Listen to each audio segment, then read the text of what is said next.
Well, at least we both have glasses, right? Yeah, but yours look cooler. You know, you got like those. No, they don't look cooler because I'm white. Remember? I wear my sunglasses at night. So that's exactly what you look like. Damn it! God, I tried this. I was so glad Corey. I was so glad Corey wasn't going to be here this week, and then you do that. Well, at least I can't let it. Without even knowing it, John is channeling Corey. So let's do this. There you go. What's up, nerds? This is NGR episode 44, the Barack Obama number, we'll call it, because he's our 44th president. I'm Matthew Keel. Corey's not here, but guess who I'm so happy is? John, the Black Mage Martin. So it's just John and I one-on-one this week. So if either of us has a topic, we'll talk about it. It's probably going to get racist. And of course, might get a little alcoholic. Just saying. Well, that's fine. I'll at least prep everybody up front. John! What's up, buddy? Some new stuff is happening in the world of the Black Mage. What's going on, man? Yeah, so it's been a while since I've been on the show, and very happy to be back, by the way. When you sent me a message, I was very excited about that. I had been itching to get back on the show. It's totally our fault. Oh, no, it's all good, man. You guys are doing big things still. I love the new group that you guys started. More of a focus on the NGR radio now, which is I thought was a good idea, in all honesty. So I'm excited to see where you guys go with that. But yeah, so last time I was on the show, for anybody who may be watching and remembers, I had, or still have, in all honesty, a cooking show. It's a family cooking show called Arianna's House. It's available on YouTube, and I've been doing that. It's actually coming up on the 1-year anniversary here soon. Yeah, it is. And recently, so I never really mentioned it in any of the conversations that I had about the show, but recently I've been really kind of reevaluating. And the truth is that I love YouTube, and I love creating things, and I love, putting content out there. But Arianna's House takes a ton of work, and because it gets the whole family involved. It's a very labor-intensive production to make. So I started looking at what my interests were and what I could do to maybe put more content out on a regular basis. And I've been, a craft beer fan for a couple of years now, but I've never really deep dove into it. I'm not super serious about the craft beer world. I'm still pretty much I wouldn't call myself any kind of expert or anything. Still rocking that Bud Light Lime and Beer Salt. I know you are. I actually said it. So I did start my own beer review channel, and it's off to a great start so far. It's called John's Brew Review. I have to try my best not to slur my words when I say it, even when I haven't been drinking. So anyway, I decided to start it, and it's funny that you mentioned the Bud Light Lime, because in my very first episode, one of the first things that I kind of mentioned is, hey, I'm not some. Oh, somebody's That's Philly. Don't worry about it. Exactly. That's Philadelphia. Just be in Philadelphia. So I on the first episode I mentioned, I am the type of guy who can still enjoy a Bud Light and a Bud Light Lime. It's not something that I go out and I buy purposefully anymore. But sometimes if my wife wants to drink with me, she'll buy. Like I was giving. You doubting what I'm saying here? If I want my wife to drink with me, she's not such a fan of a lot of craft brews, especially if you get into the more bitter stuff. So in order to kind of get her to drink with me, sometimes I'll be like, hey, we'll split a 6-pack of Bud Light Lime, for example. But for the most part, I do enjoy craft brews. I try my best not to get pretentious about it, and I think that I am able to do that pretty well. So that's kind of the angle that my channel's coming from.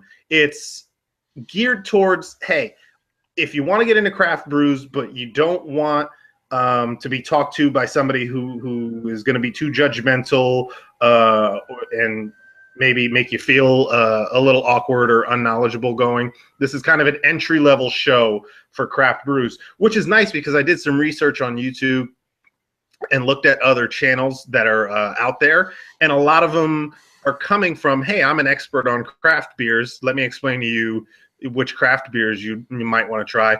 And I'm coming from more of a novice perspective, and I think that, that's going to be kind of my my market, because there may be a lot of people out there who are like, hey, I like Bud Light, and they think that craft beers are for a different type of person. But the truth is that you can have Bud Light every once in a while, and then, go treat yourself. Find a craft brew. And you know what happens to a lot of people? It happened to me. You go out and you buy a highly recommended craft brew, and it's an IPA or a Belgian or something. It's like 9 times out of 10, it's an IPA. Yeah, it's an IPA. And you say, you know what? I don't like this. It's bitter and it's crappy, and therefore you write it off and you say, or I know a lot of people do this, you write it off and you say, I don't care for craft beer, right? Mm-hmm. But what you don't realize is there are a ton of different styles out there. Yeah. And kind of my goal is going to be to introduce people to different styles. Let them know, if you're not an IPA fan, there's a whole other end of the spectrum that you might be into. Don't write off craft brews based on a very limited side of or style of brew. Yeah. And like you said, typically, honestly, it is typically IPAs. Have so much shelf space. Well, we focus a lot on video games here, but in the craft beer world, it's kind of like, Budweiser, Miller Lite, they are like your Activisions, your EAs, if you were. Mm-hmm. Whereas, your craft brews are kind of like your indie games. Stone, as big and widely distributed as they are, they're probably closer to Blizzard, we'll call it, without having the numbers, of course. But they're massively distributed throughout most of America. I don't know about worldwide, but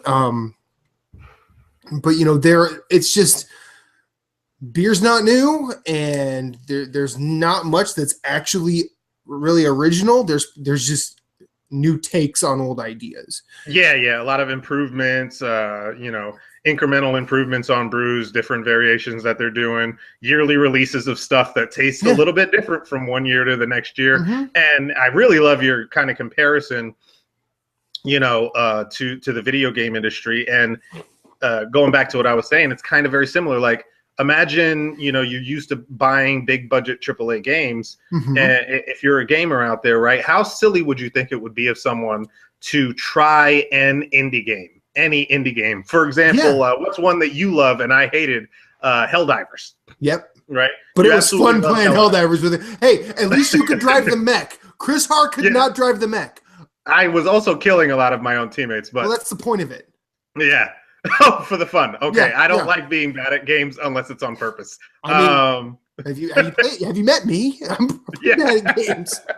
But imagine somebody playing that and then saying, you know what? I don't care for indie games at all. And it's like, well, no, just because you didn't like Helldivers doesn't mean you're not going to enjoy, and I don't know if this really is a good example of an indie game, but Ori and the Blind Forest. No, that's an indie game. Indie game, right? Yeah, it's an indie game. Even though it had a lot of production value behind it. Rocket League, I absolutely love Rocket League, and if I would have written off indie games just because I experienced Helldivers, I would have missed out on all these experiences that I might actually enjoy. So that's kind of the approach that I'm taking to beers, letting people know, hey, there's a wide spectrum out there, and you're not stupid because you don't enjoy IPAs. Yeah. That may just not be for your palate, and that's kind of what I'm going to hopefully be able to bring to people. Well, yeah, and I mean, watching your first couple of videos and already seeing your first really way off base hate comment. I mean, clearly you've made it. That was a fun one. But I also think, as someone who did not, I mean, yes, I am into the craft beer, but like I had a weird journey there. I feel like if I had had a channel like yours, it would have spoken to someone like 21-year-old Matt, not liking the big selling beers, but drinking them anyway because everyone else was. I mean, with me, the thing that sort of said, hey, you really do like beer was like the first Guinness I had. That's a good example. Yeah. And I mean, Guinness is not really a craft beer per se, but they're still one of the more respectable. It's not, but it's not, Budweiser. It's not exactly. Bud Light. It's not Miller Lite. Thank fuck. But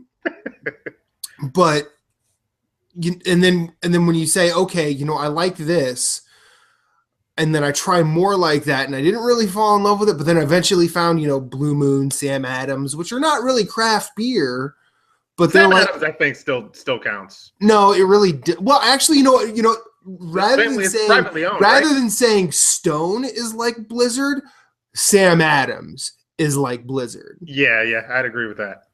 Because to my knowledge, they don't really answer to anybody but themselves. Hopefully, but then they still have a giant distribution base. Oh, exactly. They're like worldwide as far as I know. Yeah. But then when I moved out to Philly and I learned about local breweries here, something we really didn't have in Iowa, at least at the time I lived there.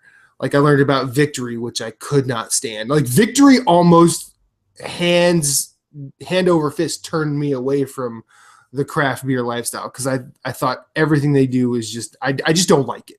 I don't think it's poorly done or anything. I just don't like it. Yeah. But then, I started finding other things that weren't, IPAs. I actually discovered Belgians and fell in love with that style. You've got a few behind you that were some of the ones that convinced me of all the possibilities that were out there. That mango, you were the first one to show me in that. Oh, the mango astronaut? So, yeah, it's so distinctive, the bottle art, for one. And you were the first one to show me that brew. And you know what, too? We talked in we have craft beer groups that we hang out in together. Some people hate it. And I friggin' loved it when I tried it. I mean, and it's going to depend on what your preferences are, but you got to discover those. The one bottle of those that I don't have is the first one that Rogue actually released. It was a voodoo donut, but it was a maple bacon glazed donut. Oh. And it said, now all of these beers, when you talk about what the flavors are actually in them, like mango astronaut, pretzel, raspberry, grape gorilla, which is probably the worst of these. Yeah. Oh God, I was gonna say it. And then the lemon chiffon cruller, they do not sound like they belong in a beer. I mean, it sounds like it is going to be a dumpster fire in your mouth. However, I think the way that they construct the flavors, and the way that, like, especially the first one where it was maple bacon and a glazed donut, I mean, it tasted like breakfast. And then just a very hint of beer at the very end. It was something that I had never even thought could work. And by the time I was done with that bottle, I was like, yep, this worked.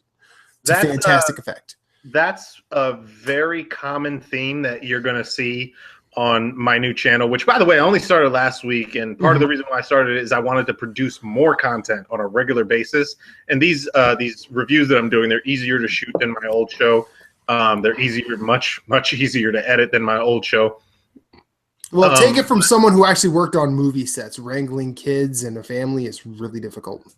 It's a pain in the ass, and then editing it all myself was such a pain. So this has been a lot more of an enjoyable experience so far. But my point was being, look out for a lot of interesting brews, like you were just talking about, with a lot of interesting flavors. I'm still going to cover, a lot of the more popular styles and more popular brews, but you're also going to see a heavy influx of interesting flavors and interesting beers, because that's one of the joys of craft beer for me is, all right, I can enjoy an IPA, I can enjoy a good Belgian, but every once in a while I'm also like, I want to try something fun. The first video on the channel was an horchata, which is a good beer. That's a real good beer. When I saw yours, I'm like, wow, John had never had this before? Oh, man. Nope, never had it before. It was Cinco de Mayo that my first review was coming out, and I was looking for a Mexican or Latin-inspired brew in order to give a review for, specifically because I know a bunch of people are going to be out there drinking Coronas and Dos Equis on Cinco de Mayo, right? So I wanted to give an alternative for Dos Equis is okay. Oh, no, don't get me wrong. I'm not. Corona can piss right the hell off. I'll just say that right now. Oh, no, I've been known Tecate Negro Modelo, good stuff. Good. Yeah. Corona. But I wanted to present something like, hey, are you interested in craft brews? Here's something you can maybe try that's still kind of with the theme. So there's this great brewery that I've had before called The Brewery, and they had this horchata ale that somebody had told me about. And if you've ever heard of horchata, it's a Latin American drink, and it's basically rice with cinnamon and sugar, and it's a very sweet drink. And they made this beer that's supposed to be based on it, and I'm telling you, it tastes just like the original sweet dessert drink. So much that I had a few people who were like, it's too much like the original drink. It doesn't taste like a beer. But people like me who like those big, crazy flavors and like to see interesting stuff being done, I absolutely loved it. My wife loved it. Again, somebody who is not a craft beer fan in most cases, absolutely loved it. So I'm going to be bringing a lot of those types of brews as well. Very interesting.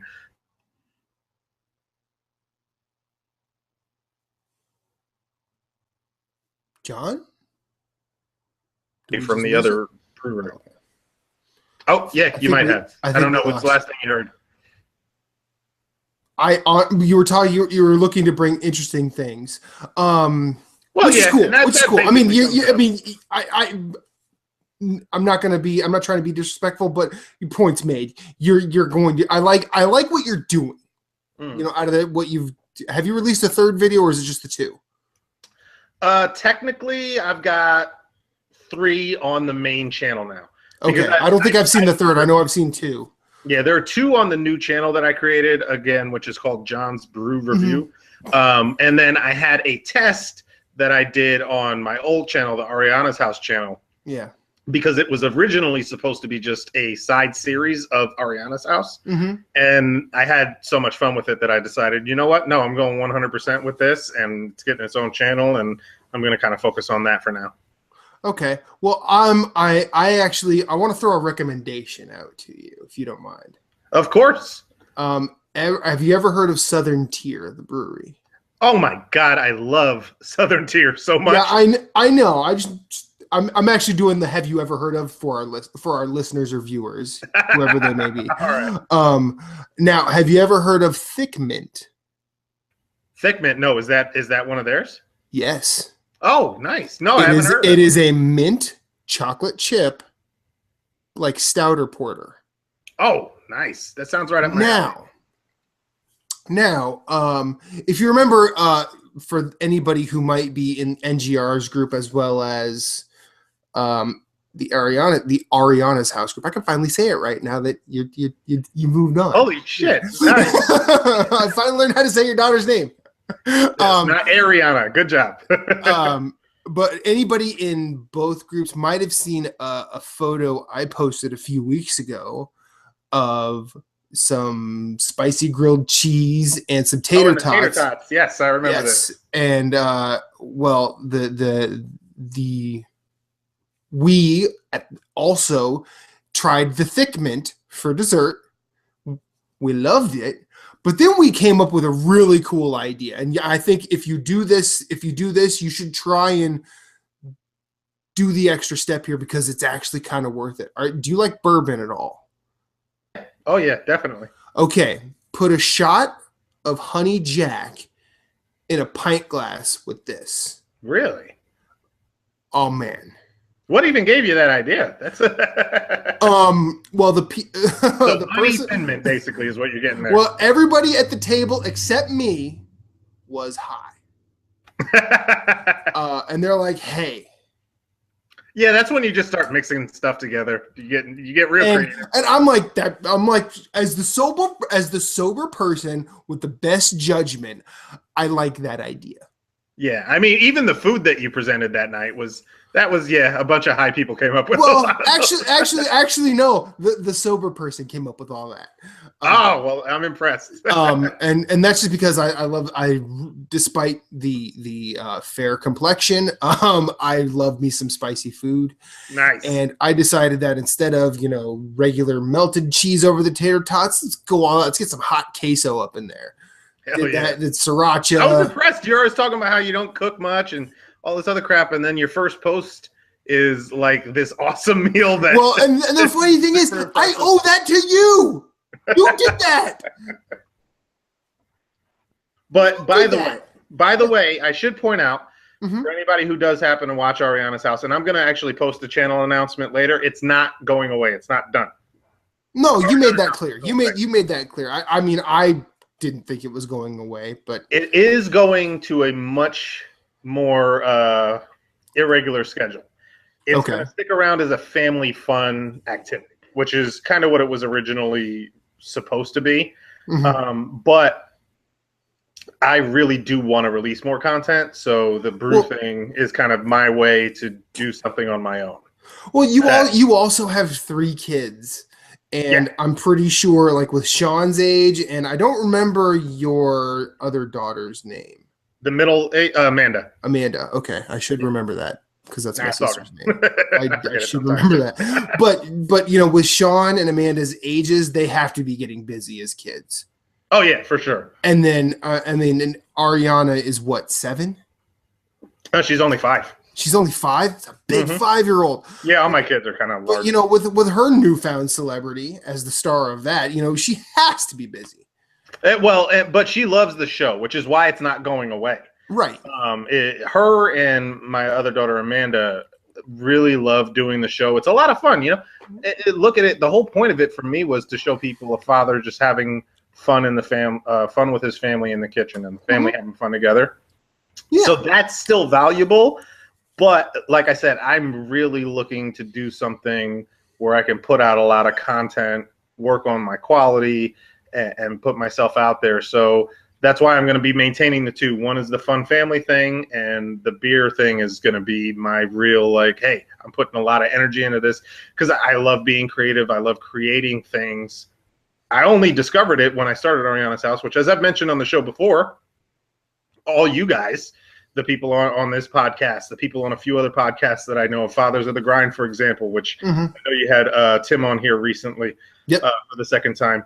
You know, you guys inspired me before I even started Arianna's House to put myself out there. And you know what? After starting Arianna's House, I discovered I like that and I want to do it more. But like you said, with the family, I can't. It's not that you can't. I can't get it's just them difficult. It would be difficult. And no, you know, on the same time, if I was to tell them, hey, we're going to shoot 3 episodes this week, my family would be like, when? How are we going to pull that off? Yeah. You know? Whereas with the beer reviews, I could seriously sit down. I've already released 3. The channel's been out for a week. I shoot them and edit them within like 3 hours. It's friggin' amazing. All while drinking. All while drinking. Yeah, I get to drink. I'm already getting a few free brews sent to me. Yeah, I saw that. I'm fucking pissed, man. But good for you. Good for you. I wish you all the luck. I appreciate it. And for anybody who wants to see what a really cool family is like, watch Arianna's House. Don't watch that Daddy 05 bullshit. Yeah, no. Oh man, that pissed me off so much. Oh, that's heartbreaking. Like I'm having such a hard time growing. This dude's making 6 figures by abusing his kids. Yeah, I was just like, man, I hope you never get to prison because they will kill you. Yeah. But so new channel, you know, still doing your thing. You playing anything?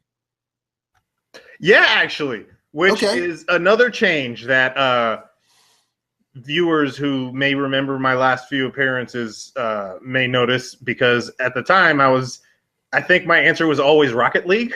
Rocket League and waiting for Civ 6. Yeah, well, Rocket League and waiting for Civ 6. I'm still waiting for Civ 6. I don't have a computer that can run it right now. But I did eventually get back into games, and that's the thing is I go through, and I think it was one of my topics at one point, I could just go through these gaming lulls. Yeah. But I did eventually get back into games. It started back in December with Final Fantasy 15. As a huge Final Fantasy fan, which I've mentioned before. No, you? That dragged me back in. And then right when I was getting finished with that, my other favorite series of all time, Mass Effect, dropped its own new title. So I back-to-back was gaming for a few months on those 2. And then recently I just got Nier Automata. I haven't made it very far in that. I've just finished the, I guess, first kind of tutorial mission. And for anybody who's played it, there's a more relaxed area that you make it to after the first couple of first hour or 2. So I just got there. I'm planning on playing some more this weekend, and that's a fantastic game. I have yet to make it very far in it, but very early on, it impressed the hell out of me. It's very. You ever play that game Zone of the Enders? Mm-hmm. From it's one of my favorite Kojima games. Yeah, exactly. From Kojima. That's the first thing that it really gave me a lot of similar vibes to. It felt very Zone of the Enders. Like the combat wasn't really similar or anything like that. It's just the aesthetic, the kind of way that the voice acting is done, the presentation is done. It really reminded me of that game, and I absolutely loved that game and its sequel. I kind of wish they kept that series going. But this is kind of giving me what I want from that. So yeah. Anyway, those are the main things I've been playing recently, and hoping to be playing Horizon Zero Dawn soon if it actually gets sent to me from GameFly anytime soon. I'd like to hear your thoughts on that when you actually play it. On Horizon? Yeah. I have you ever had Jesse on the show? I keep trying to get him. He always says no. Really? Yeah. Right, well, you were about to do something with him next week, I think. Sweet. But anyway, I have very similar tastes to Jesse. Right. We both loved Mass Effect when everybody was giving it so much crap. We've played most of our online games with games that we mutually love. So he wasn't too fond of it. Like he acknowledges what a great game it was, but it did sound like he was kind of disappointed, and I'm wondering if I'm maybe going to feel the same way. What, in Horizon? Yeah, in Horizon. What are you guessing? What do you mean? You like that game? I loved it. Yeah? Yeah. I think now this is just my opinion. In fact, I shouldn't really even say it because I'm speaking to someone who's not played it, but I think that game is really special. And I actually think the way that game is written is a new standard for video game writing. I mean, you're not alone in that. So, well, but see, here's the thing. I don't mean it. I feel like I don't mean it the same way that everybody else does. Oh, like as much as a lot of people hate the movie Prometheus, including me, I actually really like it. Not because I think it's like a good alien movie or anything like that. I actually felt like I like movies that tend to sort of ask the difficult questions and don't always try and provide answers. Prometheus is one giant "where the hell did we come from?" Yeah, and that never gets answered. And it never gets answered because we don't know it. How can some filmmaker answer it? And I like the way that idea crops up in Horizon. It doesn't crop up. I'll tell you this right now: you're not making me more excited for Horizon. And that's fine, because here's the thing: despite the fact that game has a really cool technique with its story, I actually think the gameplay might be the most fun game I've played in a very long time.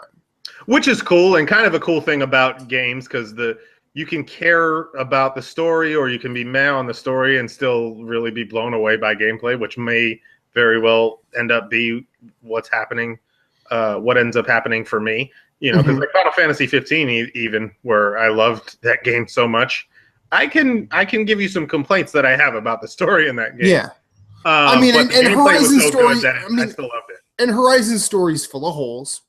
Have no shame admitting that.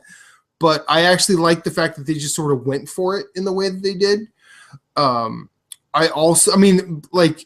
In a weird way, I don't think these two games are comparable, but it's really easy to compare them.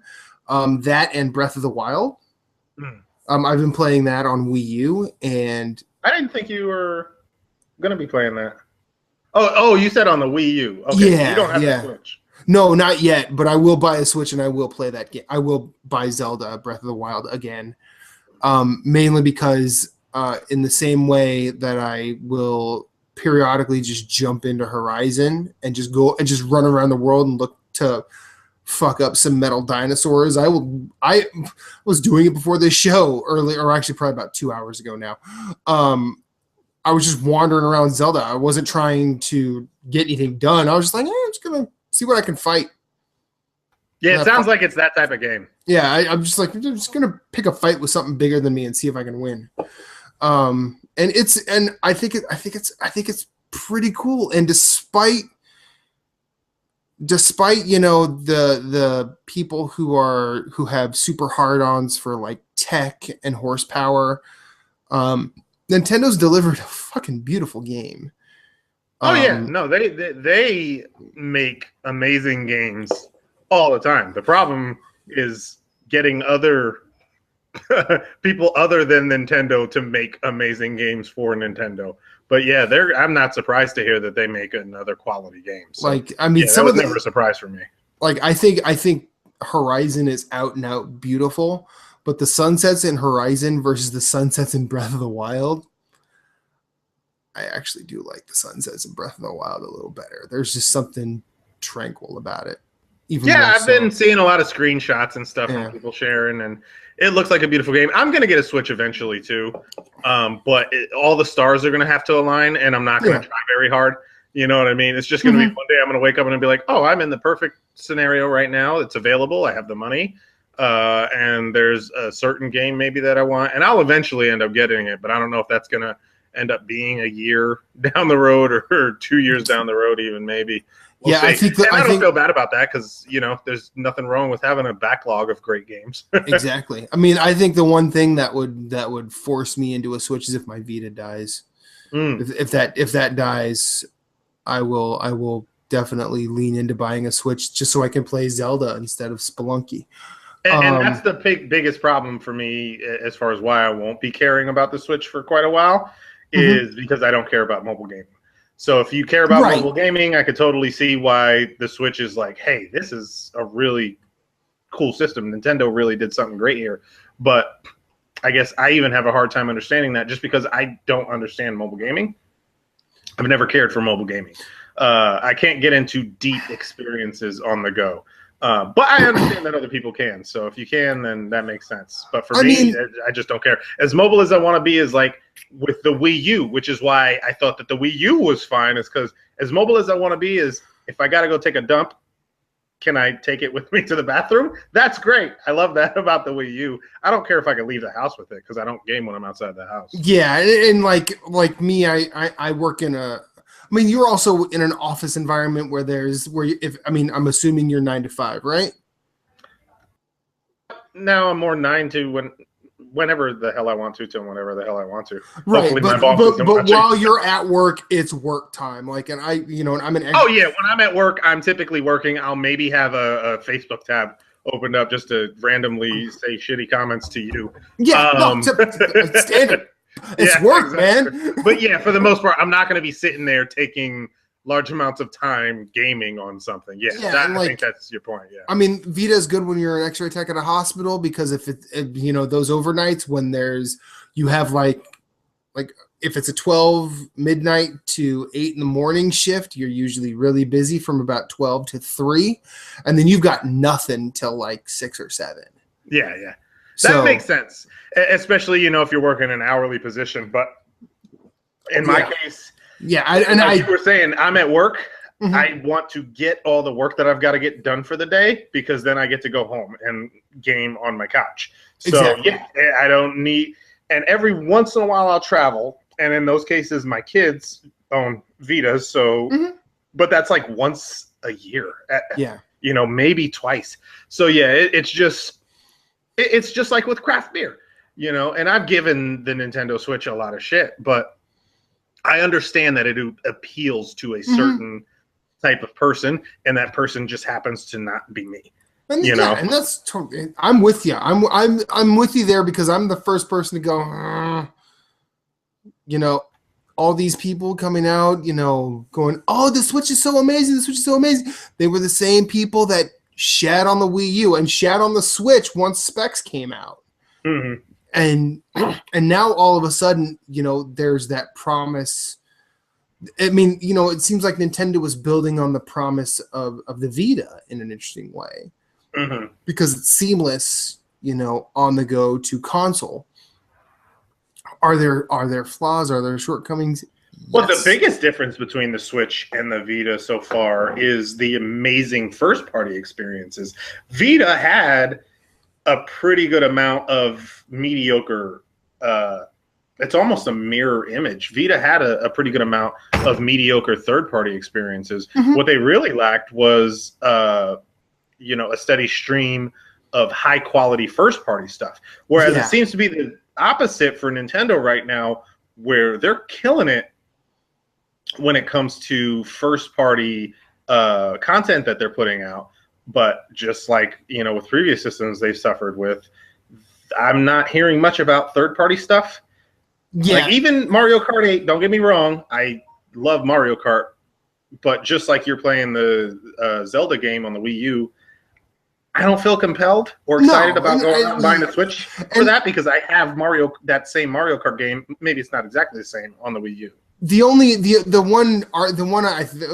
one easy pot shot a Nintendo fan can take at that was look at Last of Us. Mm-hmm. Not as many people own PS3s as Xbox 360s. Mm-hmm. But everybody in the world seems to own a PS4. So they easily remastered Last of Us. Mm-hmm. And now I understand the business. Yeah. The business decision. It was a great decision porting it over. Oh, I agree. But like now, like Mario Kart 8 is that same thing where all these people missed out on the Wii U, but now they're like, oh. All right, so maybe it was a good decision. I'm not even arguing maybe. Yeah, absolutely it was a great decision, but... And I think Splatoon will be the same thing. I'm the worst person in this scenario because there are hardcore Nintendo fans who are going to buy the Switch even though they owned it on the Wii U. Mm-hmm. And then there are the people who never experienced it because they never even bought a Wii U. Yeah. And then you have me who bought the Wii U and played those games, but is also not willing to buy a new system for games that I can experience on the system that I already own. But at the same time, you're also responsible. And broke. That has a lot to do with it. Bad money to burn. I'm glad we're having this meeting. 3 kids, as you mentioned. So, yeah, I don't spend $300 lightly. You know what I mean? I got beer to buy. I mean, well, and seeing like I'm the same thing. It's just like, well, I could get that Switch with Zelda for like $360 if it's in stock somewhere, but I could also get 15 vinyls for that. Also, it's nice to have health insurance, things like that,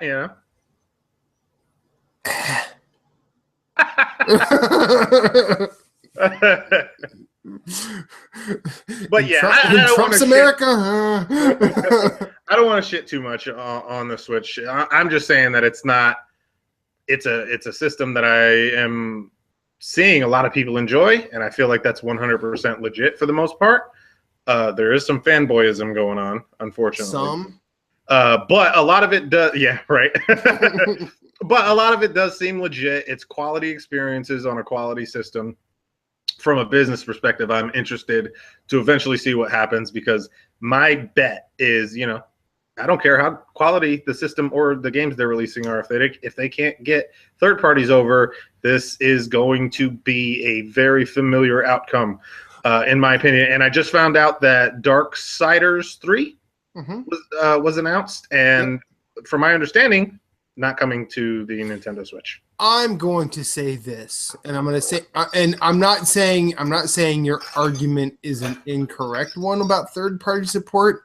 Mm-hmm. I actually think that horse is too dead for anybody to beat anymore. Yeah, that's true. It's pretty clear that Nintendo don't give a fuck about third-party support. Either maybe. I mean, that's giving them credit and saying that they don't care. Whereas, because here's the thing: incompetent to not care. Or to actually care. I don't think they're incompetent because look what they just did with Zelda. They produced one of the best open world games since open world games became a thing. Yeah, the game development side, but that's different from the. But they did it. They did it on essentially less than an Xbox One, and it is, better than probably the top of the line open world RPG out right now, and that's Horizon. I'm not going to say that because I haven't finished the game number one, but it's an argument that could happen. The last thing I am going to say, Nintendo will go after third parties when they want to be number one again. I don't think they want to be number one again. I think that has some truth to it. But I also want to clarify one thing. Okay. I'm not calling Nintendo as a whole incompetent. Obviously, their game development side is competent. Perfectly competent, and maybe more competent than the majority of other game dev teams that are out there. So that's not my argument that they're incompetent, but there's a difference, and there are different offices that handle the game development and handle the business side of things. Mm-hmm. And the business side of things, I'm not so confident in their competence. That's not saying that Nintendo as a whole is incompetent. Obviously, they've got some of the best game developers in the industry. Yeah, by the quality, based on the quality of their of the content that they produce, first party. But the business side of things, I'm not so sure that they're very competent. I'm not so sure that they're making the right. I mean, just look at some of the recent news that comes out. Just their marketing department and the way that they message things sometimes is absolutely ridiculous. If there's anything that's incompetent, I don't think you could argue that their marketing team is not incompetent, except for the guy who came up with that little Target stores kind of cooperation where they had the Mario and Luigi heads in the front. I'll tell you right now, that's not on Nintendo's side. That's Target. Target did that. Yeah, that was probably no one touches some brick and mortar store's property unless it's that brick and mortar store. That's just how it works. My point is, when I criticize Nintendo, I'm not saying Nintendo as a whole. When I say that they're incompetent, under that, what I'm really meaning is directed at the business side of things. So I just felt like I needed to clarify that, because you obviously sound like an idiot saying that Nintendo, when it comes to making video games, is incompetent. That's obviously stupid and not true. Yeah. I mean, but see, the thing is, I also know that you're not somebody who's never played a Nintendo game, and it seems like the people who say Nintendo is incompetent in terms of making good games don't play a lot of them. Oh no, I love Nintendo. I still think that the Wii U was great, and I wish it did better. Me too. I love the friggin' Wii U. I mean, Mario Maker is already one of the 10 most important games of all time. And I had such a fun time. I'm sorry, I'm blanking on the name with New Super Mario U. Which one was the one where you got 4 people together? Super Mario 3D World? Yes. With my family, I have 3 kids. Me, my wife, my son, and my middle daughter would sit down, and I'm telling you, we had hours and hours and hours of fun. We'll still pick it up when we're looking for a game that all 4 of us can play together. So I have great experiences even on the Wii U. You know what I'd like to see? My criticisms are typically focused on their business decisions, not on their games. That's all. That's fair. I'd like to see you guys play Spelunky co-op. I have played Spelunky with my family. We played it. Wait, am I thinking of Spelunky? That's the one where you're like digging and stuff in mines, right? No, that's SteamWorld Dig. Which one am I thinking of? Which one's Spelunky? Spelunky's like a platformer roguelike. Yeah, that's the one I'm thinking of. And you place bombs and it blows things up and you go lower and lower. Well, you can do that. Bombs are actually kind of weapons, but yeah, I played that game. My family had a ton of fun with that. It's been a long time, and typically I was drunk and wasn't paying attention when I was playing it. I drunk streamed Spelunky a few weeks ago. Oh yeah? I don't remember what happened either. You didn't share it anywhere, right? I do know what I died. But yeah, I died a lot in that game too. My kids whipped my ass in it, from what I remember, or they just kept messing with me. It just turned into a them messing with me game, and I think that's why I stopped playing it, because my son's a troll and he just likes messing with his father. Well, I can tell you who he got it from. Yeah, yeah, that's a good point. Sammy, good job. Oh, yeah, there you go. So, got a topic or no? We just want to talk. I did have a topic. Okay. And a little bit of behind the scenes, everyone. I want to give. Can I give middle fingers? Sure. I want to give a big middle finger to my buddy Jose, who was supposed to be on the show. So I don't. Jose. Well, he knows I love him. I know. But I'm going to give him the finger because I love him, and he's not here. He had some flash flooding going on. Well, apparently in his area. As long as he's safe, then he can fuck screw off. that. No, he should have went out into the storm to find somebody. You want him to fuck off safely. I want practice safe fucking off. So my topic was going to be, I thought me and him could nerd out about Andromeda and whether or not the hype or hate were true surrounding that game. But from my understanding, you haven't played it, have you? Well, okay, I have not, but I'm not playing it. I'm not playing it because I don't like it. I loved Mass Effect, the first one. I loved it enough that the first series or just the first? The first one, Mass Effect 1. Never played 2, never played 3. Holy shit! Well, but see, it was one of those things that.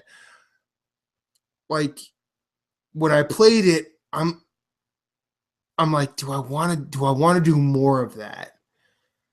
And I just found that I just didn't. I'm like, you know what? I kind of got my fill. I got what I wanted out of that series. Did I miss out on probably some great games? Yes. Am I okay with that decision? Yes. Sometimes when and plus I had like just started X-ray school at the time, so it was like I was stressed out enough, and I didn't need to worry about some investment. Yeah, it wasn't even that, but it was just like I didn't need to worry about like bringing my character into a new game. I just felt like it was I got commitment issues as it is. I don't need video games to bring that forth. So, all right. Well, it's fair enough. I mean, you don't have to. I mean, I'm not going to sit here and say, oh, look at. I'm not going to take the same tact that a lot of people took with No Man's Sky because they never played it. We're like, oh, but he lied, so I'm not going to play that game. It's like, oh, look, there's all these glitches. I'm not going to play that game because there's all these glitches. Where everybody says there's a shit ton of glitches in every Fallout game, but whenever I play them, I experience 1, maybe 2, the entire platinum. Just saying. And we've talked to I've talked to some people online. I think Jurgen is or Jurgen, as you pronounce it? Jurgen. Yeah, his name's Jurgen. Yeah, Jurgen is a viewer or supporter of the show, and I've talked to him online, and even if he's still my bro. Yeah. He's a cool dude. He's got a funny Dutch accent. It's great. He lives in Neverland. Dude, why? I'm gonna quote you. That's a bit racist, sir. No, he always says it. He's from Neverland or some shit. No, he's not. He's from the Netherlands. No. What? Netherlands. That's a country. They just spell it different over there. No, they don't. I'm just kidding, everyone. I know what the Netherlands are. I just like giving you shit. Yeah. Yes, they're Dutch. Freaky deaky Dutch people. I know who they are. So anyway, there are 2 things I hate in this world: people who don't tolerate other people's cultures, and the Dutch. The Dutch. I mean, because they live in a made-up world. It's fantasy. Bernie Sanders talks about them a lot, and he's always he talks about Denmark. He talks about Denmark. He doesn't talk about the Dutch, the freaky deaky Dutch. No. Yes, he does. No, some of my favorite sports legends come from Jurgen's country. Just there are Dutch sports people, dude. The 1974 Holland World Cup team is the best team in any sport not to win the tournament. Really? That it was supposed to win. In the sport that nobody cares about? You mean this by nobody? You mean everybody but America? Well, yeah, that's what I mean. Yeah. Okay. America. As long as we're clear. America's number one, though. That's what matters. Make America great again. Never mind. So, you made me lose my train of thought. That's racist. So with that said, he is somebody that I've talked to online a lot about the game, and he did run into those technical issues, and I believe him. With that, I didn't, again, as you were mentioning with how your experience with Fallout, I didn't experience a ton of them, but I did experience enough to notice that they were there, and the criticism of those technical issues is 100% valid. And my topic with Jose also was going to center around what is the kind of belief on quality versus experience. So Mass Effect Andromeda, I would still argue is pretty high quality because the technical issues kind of come from how much they're trying to do in that, and they end up shooting themselves in the foot because, you know what, maybe if there were 1 or 2 less planets, there would have been more time to focus on facial animations or something like that, right?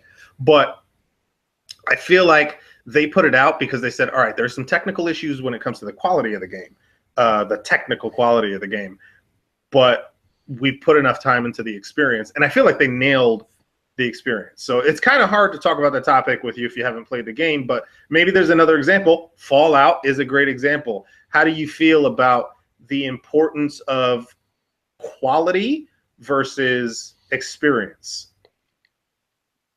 Well, I think you either aim all the way at one or all the way at the other. Half-assing it is not acceptable. You can't aim at both. If you aim at both, you end up sort of getting halfway there on both, and you end up with a middling product, literally. I think Fallout actually aims at both. I think they put both square in the crosshairs and aim as hard as they can at both. Fallout 3 was a special thing. Fallout New Vegas leaned into that specialness a little bit harder. Fallout 4, it sort of is really the proof of that argument, because I think Fallout 4 is a great goddamn game. But it's just more Fallout, where, you can go into any sort of room, kill everybody in there, and start searching for things, and you get a whole bunch of stuff you're never going to use, never really going to see. And the fact that all of that is there creates problems in, the code, because, that just having that many different things, it's also very difficult to create that many hands to juggle everything in play in a Fallout game. I think that they sought to add to the Fallout experience in very interesting ways. I think they implemented them poorly, because there's nothing more fun than finally getting a lead on a massive story quest. You know exactly where you need to go. You know what you need to do. You've done this. And then all of a sudden, 3 settlements way the far fuck away are being attacked by natives. That became a whole meme. I remember that meme. Oh, yeah. It's just like, game, but I remember that meme. It's just like, there are settlements that need your help. I mean, I was waiting for during like a highly climactic battle for, oh, look, this settlement is being, attacked. And lo and behold, like the second really massive battle in that game, settlement being attacked. And I'm like, really, Bethesda? and it almost doesn't matter if you would just like sat there and waited outside that battle before you wait for everything to get attacked and then do it, because the minute you go in, another one's doing it. Yeah, it sounds annoying as hell, by the way. Because eventually, like it seemed like it didn't matter what kind of defenses or artillery or manpower you got in whatever settlement you wanted to thoroughly invest in. They always needed your help. You could never create the agency of the AI. And I guess that's probably a limitation on AI. I was going to say, is this all a technical issue or bad game design? And see it, and that I can't speak to. I'm not smart enough. My instinct is that it's poor game design because I think it's on more of a timer than a resource issue. However, if I have max level turrets and max level barriers, bitches should be able to handle themselves. I'm just saying. Yeah. Let's pretend I'm a misogynist for a second, and I've taught my significant other or wife or whoever to use a rifle very efficiently. If I go on a business trip, I better not get a call. Someone's breaking in the house. Well, why did I teach you to use the gun? That's an interesting analogy. It's a stupid argument. It makes sense, but it's an interesting. It's a stupid argument. I know. I'm not going to sit here and say that everything I said was completely intelligent and thought out, because it wasn't. But at some point, I can't. I got a wasteland to protect. You have to learn. Yeah, to me that sounds more like bad game design, in my opinion, as far as just somebody didn't really, they overplaced importance on that one aspect of the game or something like that. Whereas Mass Effect, there's a lot of as far as the complaints that I've heard, the real issues are the facial animations, which of course was big news when the game came out. Oh, the facial animations are terrible. Honestly, I played the game and I'm like, what the hell are people talking about? It's not that bad. Like, it wasn't anything that blew me away, but at the same time, it's like, do you guys remember games from just like 6 months ago? It's not that far off or that bad. Anyway, I'm going to say this. Real technical no one issues bitches in the Souls game about how no one moves their lips when they talk. Nobody does that. And I don't know why. Like, really, this is the hill you want to die on because... Yeah, it's funny what hills some people choose to die on. I mean, and let's be honest. For a long time in my life, I thought I could draw. And I wanted to move into more of an art-driven thing. The hardest fucking thing in the world to draw is the human goddamn face. Yeah. And... not because we have all of these features, but trying to convey emotion on said face, fucking difficult. Because look at here, Horizon Zero Dawn, one of the most beautiful games of 2017. Little Aloy looks like goddamn Chucky from Child's Play, and when she smiles, it's fucking horrifying. No one wants to talk about that. It's all about these metal dinosaurs are so much fun to kill. Oh my god. And no one wants to talk about the fact that the further away you get from the main quest and the side quest, it makes bad 70s kung fu movies look like great exercises in sound editing. No one wants to talk about that, but Mass Effect can't get a randomly generated face to make it look like you or I. Oh, that's your problem? Yeah, it's very weird that people chose that hill to die on, because there were legitimate complaints to have about that game when it came to frame rate drops. I did experience a lot of frame rate drops. Frame rate drops is a different issue. You could die on that hill. You could die on the frame rate hill.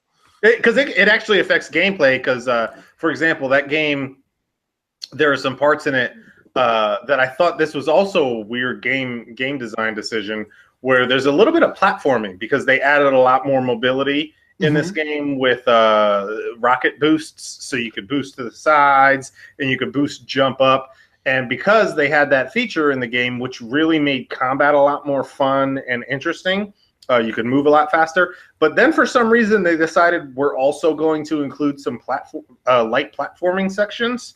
But then there's also the frame rate issues. So you're trying to platform and move on to the next platform, and frame rate drops, and all of a sudden, guess who else drops? Yeah, exactly. Oh shit! Now I'm in this. Gravity works again. Oh, great. So yeah, so that's kind of a combination of a technical issue and a poor game design choice. But yeah, there are a lot of other hills in that game to die on, including story. They made a really silly decision with the story. Okay. If you're out there and you've played Mass Effect Andromeda and you finished the main quest line but did not complete the Ryder Family Secrets line, go do it. Go do it. It makes it a completely different game and a better Mass Effect game. Now, when you say completely different game, what do you mean? Does it turn that open world action game into like it turns the story from a, in my opinion, lackluster follow-up to the last trilogy? It turns the story into a very satisfying branch off that has, and I don't want to get too spoilery, but it has some connections that you're going to want to see. And that was a crazy decision on my part, because I actually played through the game, my first playthrough, without finishing that side story or that side mission branch. And I remember finishing the game and being like, that was pretty all right. This is setting up a new kind of arch and all that other stuff. And then I went back on my second playthrough and I played these Ryder Family Secrets is the name of the quest. It's kind of a boring side quest. You got to go just like find a bunch of memories around all these different planets. But holy shit, is there payoff when you see how this game is actually tied to the previous trilogy. It's very, very interesting. And it was weird. Like, I'm looking at it after I did it for the second time. Like, why the hell would you not make this a mandatory quest line? It really seemed like a stupid idea to me, especially because I remember seeing a lot of people complain that the story felt meh. I could kind of understand that if you didn't go through this quest line. That was a really weird decision in my opinion. Yeah, I mean, I don't know. I've thought about things like that, just like in the games that I play, and I feel like now that you've mentioned that, because I didn't know about this before you talked about it, but I feel like there are more and more developers looking at the idea of designing stuff, and I don't know if this affects anything in Mass Effect, but I think they're designing story elements around like trophies. And I feel like that's a poor way to go. Oh God, yeah, especially for somebody like me, because I could not care less about trophies. But see, I mean, but it's not just because there are more people who don't give a shit about them than do, which I envy that life. I kind of wish I didn't.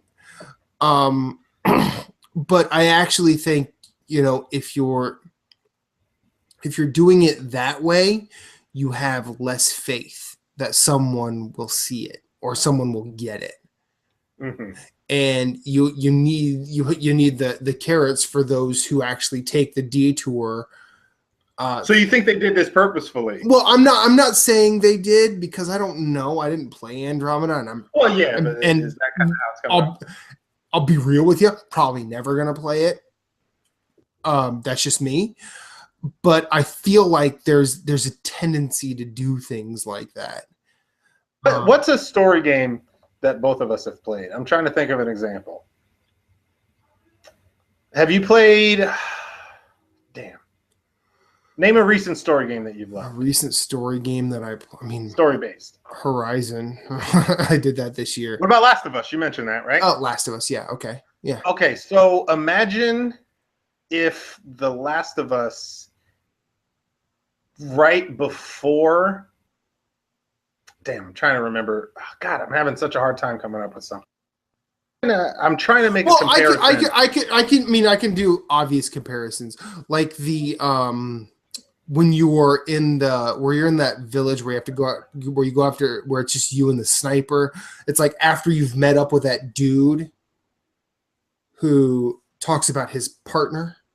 Oh yeah. Like imagine if that was just out of the way side stuff that was just built there for trophies. Exactly. That's a perfect example. That made such an impact on that game. Well, and imagine if that was optional, and you may never experience it. That game could be completely different. All that emotional weight is just, it's gone. Yeah. And I don't that's one of my favorite moments in that game. Totally agreed. Mainly because it's just, you realize that, there are different ways to care. There's different emotional weights. Even in a post-apocalypse, because they usually ignore that kind of shit. Well, there's that, but different emotional weights that weigh the same. Like, you have Joel with what happens at the very beginning of the game, and then you have that guy with his moment, and then the Tess sequence, the dude and his kid, the dude, that one right there, or what was it, his little brother? I don't remember. No, it was his. Well, actually, that's a good question. Now it's been a while, but anyway, but like, imagine if some of those things were just like you missed them. Yeah, and they just filled it with dumb. And at the same time, I can kind of see where maybe they were thinking, you know what? Side quests usually don't feel that important. They feel kind of dumb, and maybe they were like, we want to give a side quest that really gives some weight to it. And you know what? I can kind of forgive that line of thinking if that's what they were thinking.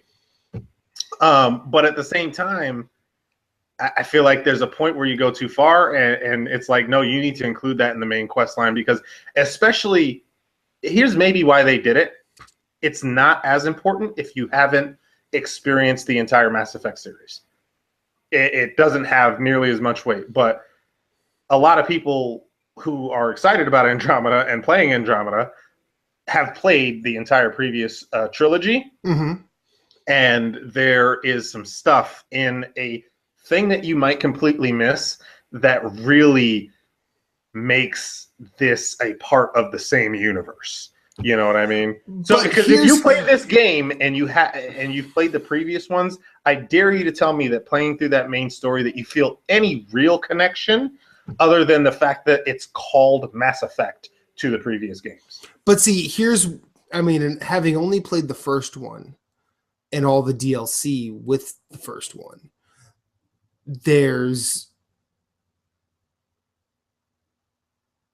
are you just muting me? I don't know what's happening. I just see the logo. I just see the logo for Arianna's house. I want to make sure you hear me. I turned off the mic and the camera. I can still hear you. Okay, no worries. Just want to make sure. But there's that. How do I want to put it? There's enough, like in Mass Effect 1, it barrels Shepard through towards, Saren and the first Reaper. I don't remember what his name is, but I think it was Sovereign. Sure, Saren and Sovereign. Why not? That might have been. But then there's like the Shadow Broker. There's that stuff. Yep, Shadow Broker's there, and that's a side quest. And then learning about the different things, like the side stuff.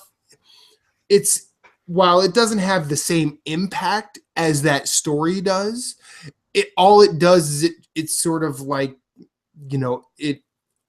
how do I want to say it? It enhances the quilt, as it were.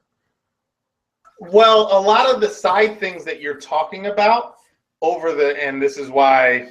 But see, they build throughout 2 and 3 throughout the series. But and then that shit with Rex as well. Like you have to make sure you level up a certain way to get to him. Well, that's kind of the whole point of the series. So you're saying that you felt like you had enough, and I can understand that as far as what the game gave you in the first one. But what really is the kind of draw of Mass Effect is the fact that there are 3 of them, and no one title really stands on its own to show you what they were trying to do. The whole point of that series is that it's a series, and that's what they were striving for. No singular game really captures what their point was with that series, which was they were trying to do something that really hadn't been done in games and make a story customizable based on your own choices in the game and draw that out over multiple releases with that then iterate to make different experiences. So I don't feel like if you've played one, whether that's 1, 2, or 3, any one of them, that you really experienced quote unquote Mass Effect, in my opinion. And I agree with you. I 100% agree with you. I'm not going to sit here and say, oh, I've experienced Mass Effect. I know what Mass Effect is. No, I just know that I enjoyed 1, and I was not compelled enough to go back. Like, it was still like Mass Effect was probably my game of the year that year, despite the mountains of other games that came out. There was something magnetic about that game that I felt like I had the experience I wanted to have, and I didn't need anymore. Which is okay too, but what I'm really trying to do is speak to somebody who may be watching. Sure. I get you. Who did kind of experience the Mass Effect trilogy and experience the whole arc that the trilogy presents and the way that it presents it. And I want you to know, if you're out there, that this game does provide, this is a sequel to that experience. But in this one, you only get it if you follow a certain side quest, which is a very weird decision on the game's part. So that was my point from the beginning. And I actually think that I mean, it seemed to me like you thought that was kind of weird that they did it that way, and I agree with that as well. Yeah, it's again, I think they were just trying to give weight to side quests, because a lot of times too, what's another complaint? Like, why am I sitting here doing these fucking fetch quests when the world's ending, right? Mm-hmm. So maybe this was their solution to that. Like, well, this is actually something that's worth discovering. But it felt weird. So maybe that's one of those answers that you don't really want to get. I think that's also another piece of the open world bullshit that you just we're never really going to get rid of. I mean, look at Breath of the Wild. As good as that game is, you know, at the very beginning, you open with hearing Zelda's voice in the distance echo, Link, you're the only one that can help. And you're like, oh, okay, I'm the only one. Well, I'm going to spend 200 hours doing other shit than helping you. So we're good, right? You could stave off the end of the world while I, level up and find 100 things where you have to suspend disbelief. Yeah. Yeah. I mean, I think I agree that it's kind of like a stupid thing, but at the same time, I don't have a solution. And you know what? And I'm not typically, I guess. I mean, maybe the solution is just do a linear game. I don't know, but yeah, you could do a linear game. And Jesse, the guy that I mentioned earlier, he actually appreciated with Mass Effect the main story, ignoring that side quest, and how it didn't have a lot of you running around doing useless shit that didn't matter. And that's something that annoys him. And I guess that's maybe why that's particular side quest annoys me, is because I'm also not the type of person to complain about the side quests being silly.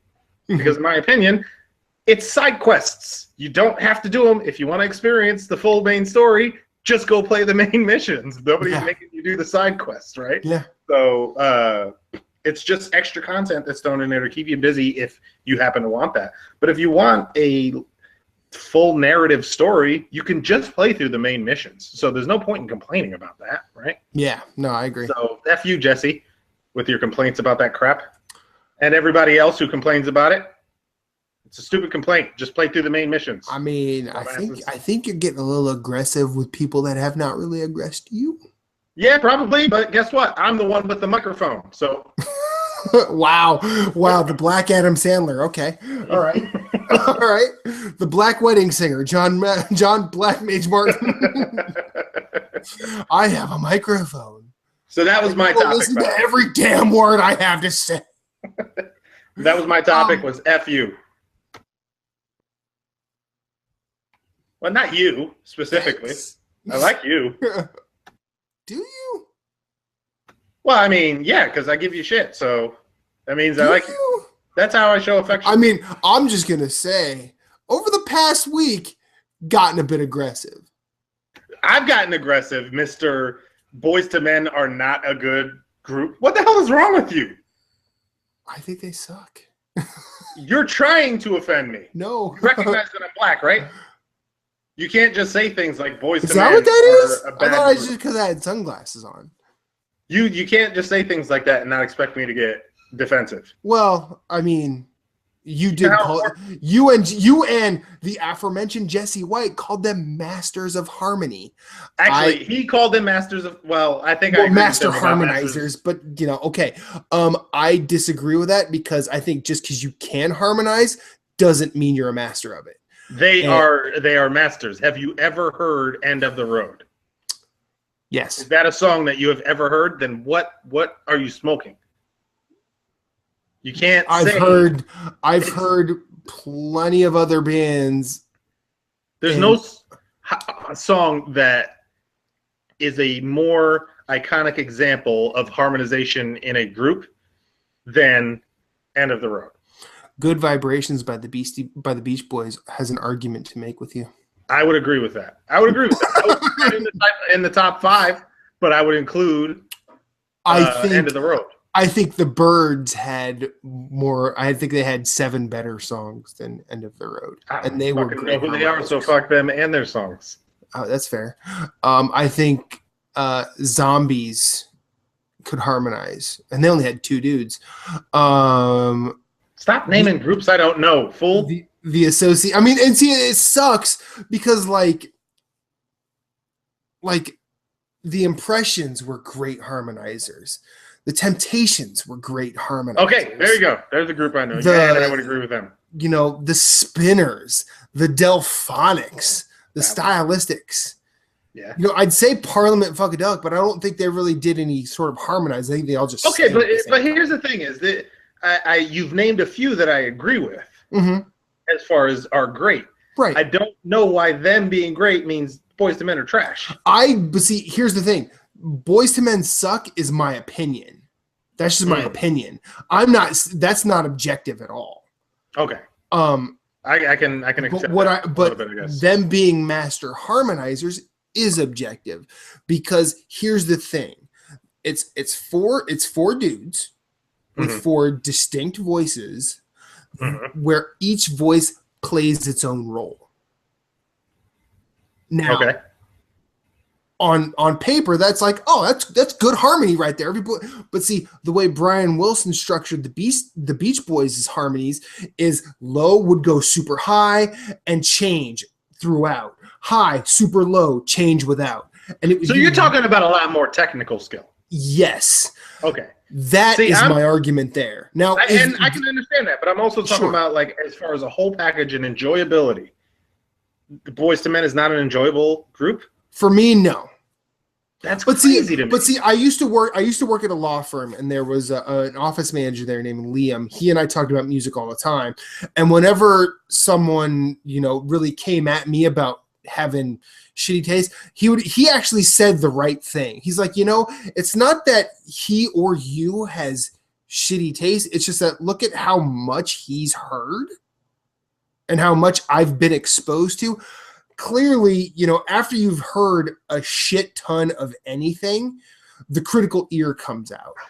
Yeah, and I think that's what you do when it comes to music, and that's why I try not to debate you too much on it. Right. Because when it comes to a critical argument, but that also creates my own flaws. Like, because I've heard so much that has hit me in a good way.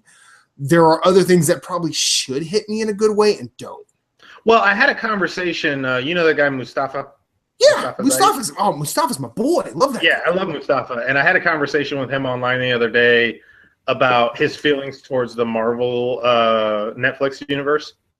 And it came to a similar kind of understanding at some point, where he talked about his critical knowledge based on his literature background, and it got to this point where I just kind of admitted to him, like, hey man, ignorance is bliss. I just feel like I'm able to have more fun with a lot of content that's put out there, because again, ignorance is bliss in some cases, and I feel like I don't envy some people who have a knowledge that makes them so critical. I'm not trying to put it down necessarily, but I don't know. I don't envy it, is for sure. I don't envy it. It's a blessing and a curse. I like the fact that I've seen the amount of movies I've had. I feel like a lot of that has informed me about, writing and even other cultures in a weird way. But I also feel like, because I've experienced a lot of that, the popcorn blockbusters just don't give that they don't give that dopamine release to and me I feel like anymore. you're losing out a little bit there, in my opinion. I don't know that I would trade my ability to, because speaking of Mustafa, this conversation we were having was he's been going on regular rants as he's watching Iron Fist, and he's just giving updates. Those are so good. Those are so good. He's right? He's giving these updates as he's watching Iron Fist, and I told him, I was like, dude, I'm loving watching you tear this apart. And then we got into a conversation. And I'm like, hey, dude, you obviously, you know what you're talking about. Like, he's pointing out like serious technical storytelling flaws in the show, but I'm just sitting there like, dude, I enjoyed it. I didn't look at it past the surface level. The only thing that I really saw what he was talking about that I also noticed was how bad the fight choreography is in that series compared to the other series. But I'm like, you know what? That's a small flaw for me. And overall, I just watch it and I had fun with it. It was just a fun, stupid story. It's not anything revelatory. I don't expect it to get any Emmy awards and stuff. But he's sitting there picking it apart and he hates it with the way that he's describing I don't know if he's seen the movie Kung Fury. I have, but I feel like he should. I'd love to hear what he says about that. That'd be kind of cool. I would too, because there's certain things where I'm wondering, like, I know people who are very critical like him who love Kung Fury. Oh yeah. I watch Kung Fury, and while I find it kind of funny, I don't want to watch very much of it because it's stupid. Yeah. It's supposed to be stupid. That's the whole point, right? But yes. I'm like, I'd rather watch Iron Fist than Kung Fury. Because at least Iron Fist is trying, I guess, in a way. But you don't make Kung Fury without trying. Yeah, but trying to be stupid. Stupid is probably not the word. Yeah, that's probably the wrong descriptor. But I think it's like absurd. Sharknado. They're going for. Oh no, Sharknado is going for stupid. It has stupid clearly aimed in its crosshairs, and it hits. And I still can't fucking unsee that movie. And they've made like what, 3 of them? I think so. Even crossed over into other genres. There's a zombie show that I watch called Z Nation. It's from the makers of the Sharknado series and all those kind of movies. And they do all kinds of stupid shit, like a giant cheese wheel in Wisconsin. They roll over a bunch of zombies. It goes down the fucking hill, and then like 5 episodes later, you see it come rolling by in a scene. It's ridiculous. But like but see, like Kung Fury is leaning into its own bullshit. You know, like the one thing that, and I find this very hard to articulate a lot of the time, is when a movie or a piece of content knows what it is and says this is what, and it has that moment where it says this is what I am, and I'm going to be nothing but this. One of the defining aspects of that idea for me is the movie Kick-Ass. Oh, okay. Yeah, I remember that. Like, I don't think Kick-Ass is great, but there's that moment where, you know, she and the guy like join and they just beat the fuck out of some people, and the one-liners just start flying, and it's just immediately that's when the content has sort of in a weird way developed its own sentience and said, this is what this is, enjoy the rest of your ride. And it's also giving a commentary on what was and still is a popular genre at the time. I really liked that movie because of that as well. But I mean, like, it wasn't absurd in my opinion, like Kung Fury was. No, but see, Kung Fury is another level. And like, it's been a while since I've seen Kung Fury, so I can't really pinpoint that moment in it. But I knew, like, and I was just guessing. I knew you had probably seen Kick-Ass. Oh yeah. So I figured we could talk about that. But like, have you ever seen Hot Fuzz? Saw Hot Fuzz. Like Hot Fuzz, like, is another one, like, towards the end when they really sort of lean it. Like when you hear, like, right when you see Timothy Dalton go, here come the fuzz. Like, that's when you sort of realize, oh, this is what this is. And Shaun of the Dead is another good one too. Yeah, those are examples of, but the film itself took itself seriously. Yeah, but and you can tell like it was absurd, but it was also taking itself seriously in its absurdity. yes, Sharknado is just going for stupid. Sharknado's dumb as fuck. There's no way. There's no way out. But when I see somebody talk about how they're okay with Sharknado but hate Iron Fist, I'm like, what? At that point, fuck that person. I'll say that. Also, I mean, I will watch Iron Fist till my eyes bleed before I will ever get on board with Sharknado being, it's okay for a bullshit movie. No. And if Jose has that opinion, Jose, I love you. You're wrong. Now, so we've been going for about an hour and a half. I know we tend to go for a bit. I'm not going to do 20 questions because that would be rude without Corey. All right. So you're just going to have to come back and we'll play 20 questions. However, that's an invite. I'm coming. I'm crashing. You're always invited. Come on, John. Oh, okay. Come on. You're the Black Mage. We like the Black Mage. Black Mage lives matter around here. And, you don't want me filing any equal opportunity complaints or anything. I mean, you can't see it, but over there, I've got a 11 by 17 picture of the Jesse Jackson meme that you always post, and it's always looking at me. So he's watching. He's watching.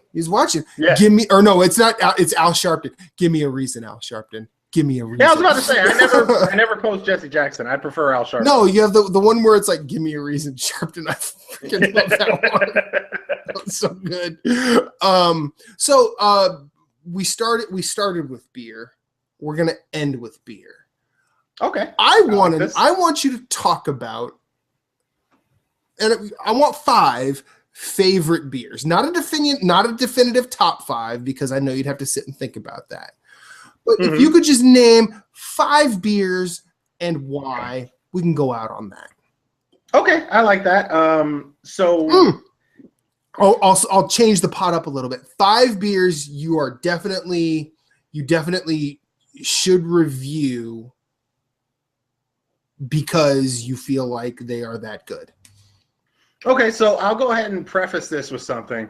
I just did a review on a brew that can cost up to, as far as I've seen, $10 to $12 for a 12-ounce bottle.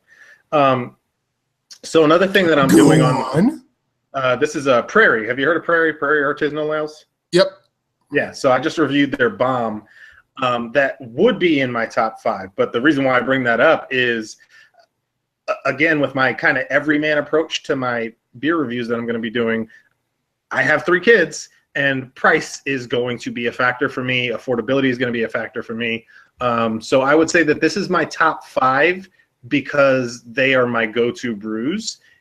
If I was a millionaire and had unlimited funds, then the top 5 would change. Number 1. For me, no, just stop. 5 to 1. Go ahead. 5 to 1. 5 to 1. Yeah, 1's the climax. We're to top of the mountain. All right. 5 would be Left Hand Milk Stout Nitro. Yeah, so, buddy. That is a great brew. That a boy. Fuck this up from here on out. One of the things, again, as I mentioned earlier, that I really love about a brew is uniqueness, and it's the first nitro brew that I've ever had. So if you are in the mood to try something that you've never tried before and you haven't had a nitro brew, find that left hand nitro milk stout. It's a completely different experience than you've ever had with a beer if you haven't had a nitro brew. So goddamn smooth. It has no bite, no carbonation to it or anything like that. It's just crazy smooth. Guinness has a Nitro Blonde IPA. Yeah, there have been quite a few nitro brews to come out since I had that one, but that was my first one. Sure. And it's still my go-to. Yeah, I'm just throwing that out there. Have you had the Guinness one? Yes. Okay. What'd you think? Because I heard I liked it. Rob Rinaldi, noted hophead, knows his IPAs way better than I do. Did not care for it. I respectfully disagree. All right. Well, I'll have to try it one day. All right. So that's one. I'm going to go ahead and go with the one that I mentioned earlier as my number 4, which is the one that's right behind you, the Mango Astronaut Ale from still on sale from Rogue. Yeah. Anytime I find it, I buy it. It's just, it's light, it's refreshing, and it's got a great fun flavor to it. And you know what? Every time I buy it, I feel like I'm having fun just because the damn label art is so damn fun. I'm like, hey, look at me with my giant pink bottle of beer. But honestly, on top of that, it just has a light, fun flavor. Yeah. It's not overpowering in any way. It's a good any day of the week type of brew. Right. Number 3 would have to be Old Rasputin. That is my go-to Russian Imperial Stout. Okay. It's got a great deep flavor to it. It's got a great texture to it. And it's high ABV, which is nice on a typical basis. At that ABV and for that quality, Rasputin will mess you up. Yeah, and for that ABV and that quality, and at the price that I typically find it, plus availability, it's just available in a lot of places. It's weirdly ubiquitous. Yeah, it's very available. I find it in gas stations and stuff like that. And then that's another thing that's important to me, because every once in a while, I'm just tired and stopping at a gas station on my way home. I'm not going to my local specialty store, and I want a good brew. And a lot of times, Old Rasputin is there, and I'm like, hell yeah, there we go. Yeah. A lot better than a Bud, right? So, let's see. True story. I've actually never had an Old Rasputin. Always wanted. You've never had Old Rasputin? I've never had it. Are you a stout fan? I never see you with stouts. I love stouts. Yeah, I never see you with stouts. Stout is like stouts are probably the things that sort of led me to beer. I mean, the Guinness story earlier. They're about as far from IPA as you can get. I'd say. Oh, aside from like Belgium, that's the I spent a lot of time fucking hating IPAs. In fact, some of the people that I started talking beer with, like Jesse, if you remember Justin Hinkle, Rob, Matt Phillips, they used to always talk about IPAs, and I used to be like, fuck IPAs. And he'd be like, what's your problem, man? I'd be like, IPAs suck. They're like, no, they really don't. I'm like, yeah, they do. Like this.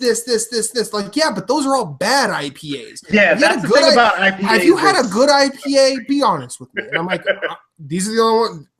I've had Yard's IPA. That's still my favorite. But they're like, okay, well, try this and call me.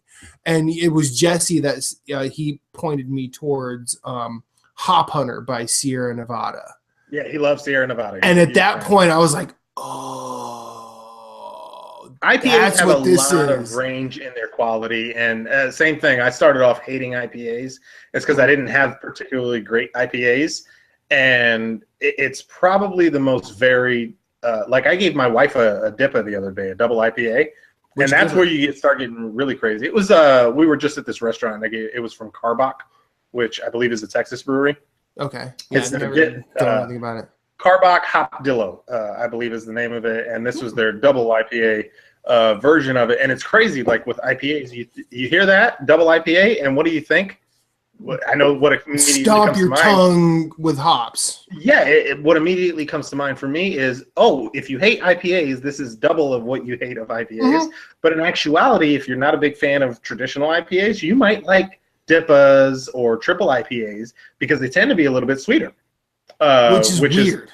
A weird surprise, right? The name is a terrible description of what you're actually getting because it turns most people off.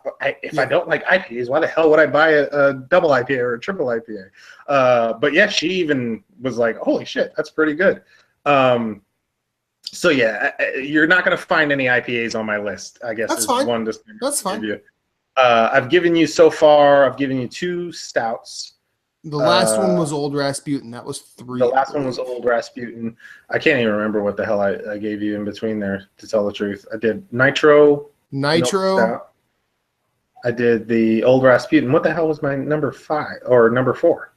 Oh, then that must be number 4. I apologize, John. I might be miscounting. Okay, I could have swore I gave something in between. Okay, so yeah, I did the Milk Stout. I did the Old Rasputin. Number 3. Number 3B as far as my go-to beers.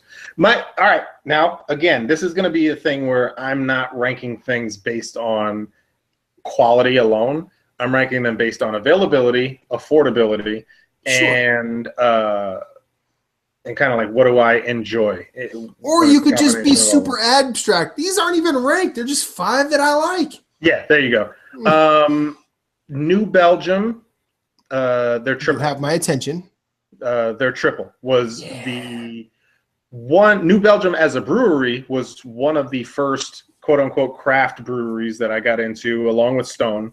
But New Belgium was more up my alley with the types of brews that they have. Their Fat Tire and their triple are both great to me. Fuck yeah, John. Fuck. But I tend to gravitate towards Belgians, especially because of the high alcohol content in that one and the affordability of the 6-pack. I would have to go with the triple. Oh yeah, I mean, I like Belgians because for some reason, I guess my palate is wired weird, so I like malts rather than hops. Totally agree. But I'd say I'm totally with you on that. So you're going to get a lot of more malty beers that are going to be kind of preferred for me. So kind of keeping on that when it comes to the Belgian train is them getting into higher quality type Belgian. Brother Thelonious. From the same brewery as Old Rasputin, North Coast Brewing. I've had. See, every time I've tried to get an Old Rasputin, I've seen Brother Thelonious. I'm like, Thelonious Monk, like is one of my favorite musicians of all time. Oh, I didn't even know that was based off of a musician. Thelonious Monk, man. No, I had no idea. It probably see the thing is it probably isn't, but I make that association just because of how much I love that man's music. So it makes sense. It's a Belgian. His name's Thelonious. So. Brotho every time I'm doing it. But yeah, it's one of my go-tos. My only complaint about it is that it's very rare to see it in anything other than a 1.9 ounce bottle. 1.9 ounce bottle. Mm-hmm. So at a specialty craft store, I have seen it in a 4-pack. Mm-hmm. Which I've loved when I found it, but it's very rare to see that. But overall, that's when I want to get fancy. That's usually my go-to. And then number 1, again, based on all kinds of factors, would be Unibrow's Terrible. Have you ever had that? Yes, I have. And Unibrow's a good time. Yeah, I love them as a brewery. They're out of Canada, which I didn't realize at first. I thought they were like from overseas because they've got some funky names and label design. I mean, I don't even think they're from Canada. I think they're just saying that so no one will really question it. I think they're probably from space at this point. Yeah, fucking Transylvania. They do some weird goddamn shit. Yeah, they do. So this is really taking, I'd say that's my number 1 brew when it comes to a variety of factors. They have beautiful bottle art. They have good prices. They have great flavors. They have availability. They hit everything on the head for me. And that Terrible brew, for one, I love the name, and I post a lot of my pictures of my brews online. I freaking love it. It's pitch black bottle, and then just there's a silver stripe across the middle of it, and it says Terrible. Mm-hmm. And God, that brew is anything but terrible. It's flavorful. It has a good amount of alcohol content. It smells amazing, a wonderful aroma. It's my number 1. Of course, my number 1 has to be a Belgian. I know you said I didn't have to put them in order, but I couldn't help myself. That's fine. Yeah, but see, I just wanted to convey that this isn't like definitive. You're not going to be not necessarily. This isn't going to be like but John said on NGR. Yeah, no. I mean, if John all of a sudden ends up making $30,000 more per year, my top 5 would probably change a bit. But those are the brews that you're going to see me pretty consistently buying because they've got everything that I'm looking for right now. Yeah. So would you say your favorite style of beer is a Belgian? Oh, 100%. Okay. Absolutely. Have you ever had any Trappist? Yeah. Oh, yeah. Not Le Trappist. I'm talking about actual Trappist breweries. I'm not sure. You kind of have to do some research because there are actually only 8 Trappist breweries in the world. Mm-hmm. What's the one with the old guy? He's not. They're not Saint Bernardus. Not Trappist. Saint Bernardus. They're not Trappist. Oh, that's actually surprising. They're just Belgians. Trappist is actually it's actual monks at actual monasteries, and not just a gimmick. Yeah, that are actually there's it's actually a pretty intricate fucking system that you have to like. I think one of the big rules is you can't actually profit from your beer. Oh, You can only everything you make has to go into making more beer. wow. Because you are and I think like there's like a certain accountability to that. It's been a while since I've researched that, but So a lot of these Trappist brews, are they like Budweiser marketing craft brews kind of thing? It's actually, like, no, you're not actually craft. I just mean where they don't meet the technical. There are people that say, oh, like this is Trappist, but it's really not because it's not made by monks. But like, is there a brand that you would mention? Because no, I had no idea about that. I haven't had every single one yet, but like, Orville is really good. I think that rings a bell. I think it's just called Le Trap. I think that's a good one. Chime is really good. Oh, so Chime counts, but not Saint Bernard. That's actually surprising because they also seem as what's the word? Available in common as the Saint Bernardist. And like some of them are widely available, but I'm actually going to do a Google search because I really don't want to be wrong on this. But yeah, absolutely, my number one style would be Belgian, and typically, I know I said stouts earlier are the other end of the spectrum from IPAs. But at the same time, I'd also make an argument for that being Belgians.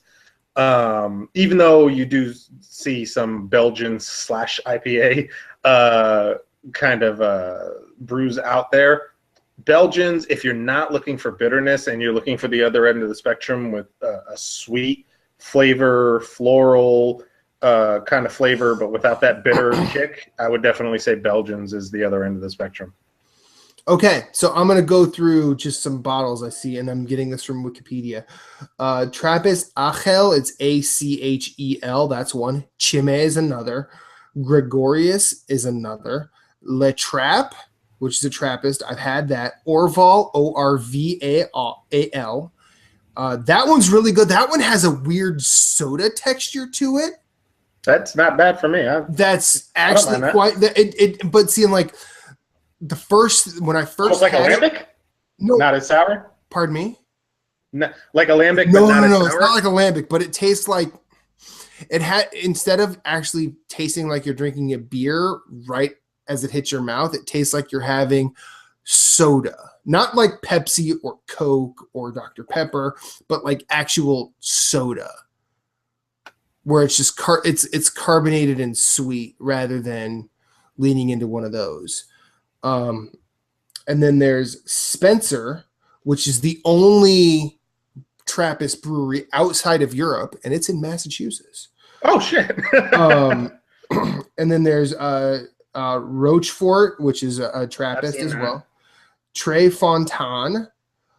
West Mall, which is really goddamn good. West Mall, I would actually put as one of my 10 favorite beers of all time.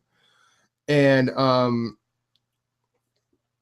then there's this is a hard one to say, but it's like West Vleteren, and it's West, V as in Victor, Leteren. And then there's Zundert, which is Zundert. I've heard of 3 or 4. Yeah, out of those. A lot of those, it's really hard to get outside of Europe. Yeah, and even with the ones that I've heard of, I typically am hesitant to pull the trigger because they're not cheap. They're not cheap. They're like Chime is not cheap. Yeah, it's one of the more expensive. Those are, the imports are kind of expensive, and you know what? There are a lot of pretty good American or outside Europe Belgian inspired brews. Yeah. Belgian inspired brews, like I mentioned earlier, Unibrow. Yeah, Omagong does the Belgian. Omagong, yeah. That was actually Omagong does Belgians almost as good as Belgians. Like it doesn't do. They don't have any. They haven't really started aping Trappists yet. Mm-hmm. But oh my god, I actually might replace something on my list with the Three Philosophers.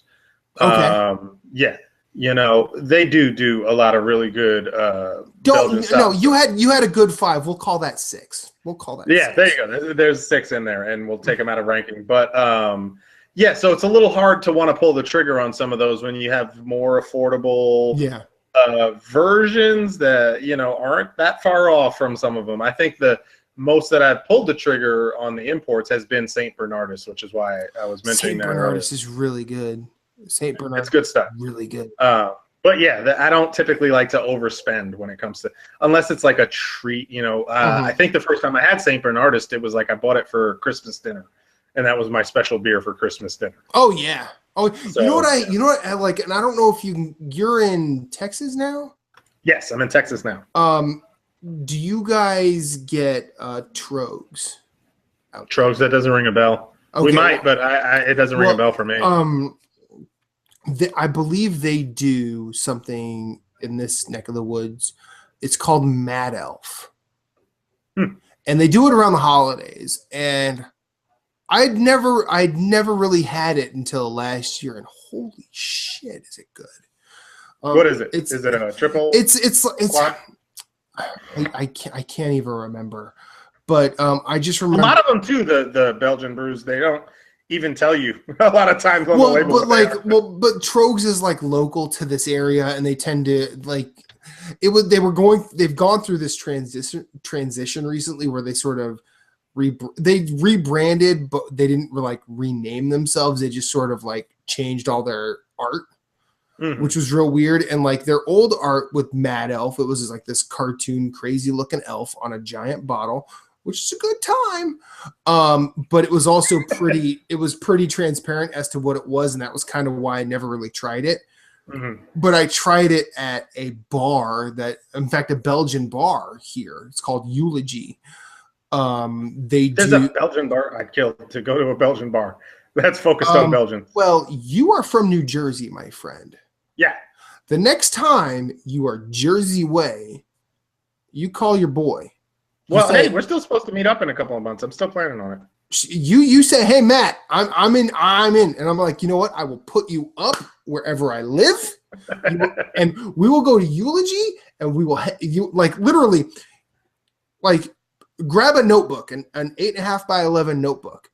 The first 2 pages, food. The next 4, beers, not pictures.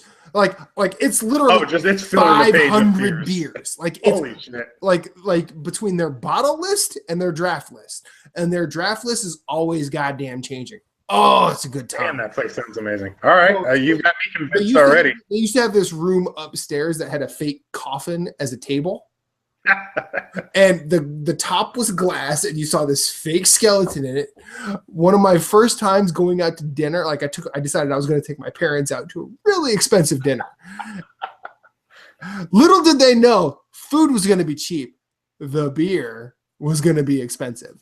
Yeah. I took them there, and I told my sister, because she had been there before, it was her first time in Philly. I took her there, and she had a blast. In fact, her success with men in the bar got me a bunch of free drinks. That's how great of a time it was. That's pretty. But I took my parents there. I sat there and like, why are we sitting at a coffin? I'm like, put your business card in there. Everyone else does.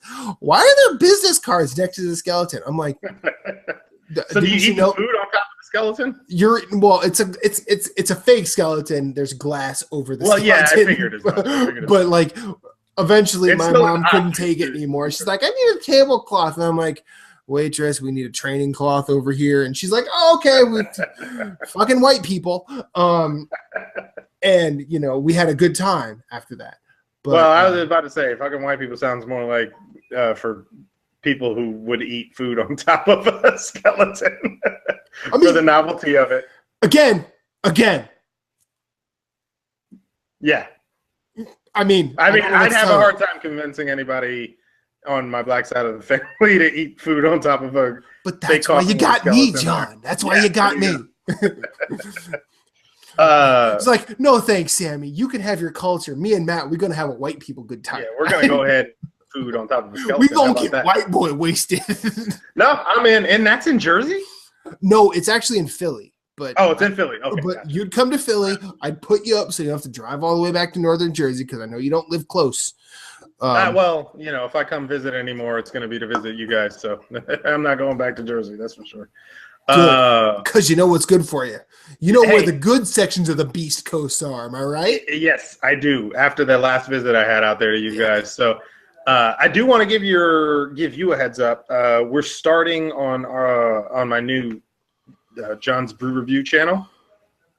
For anybody who's enjoyed this spiel about different kinds of beers and stuff, we're actually going to be doing this as a regular part of the channel. I'm starting a brand new series on the same channel, so I'm going to have my beer reviews, and then I'm also going to have more of a long form chat like this where we just talk about beer, different beer topics, the recent sellout by Lagunitas to the Heineken company, and the recent sellout of Wicked Weed to AB InBevs, stuff like that.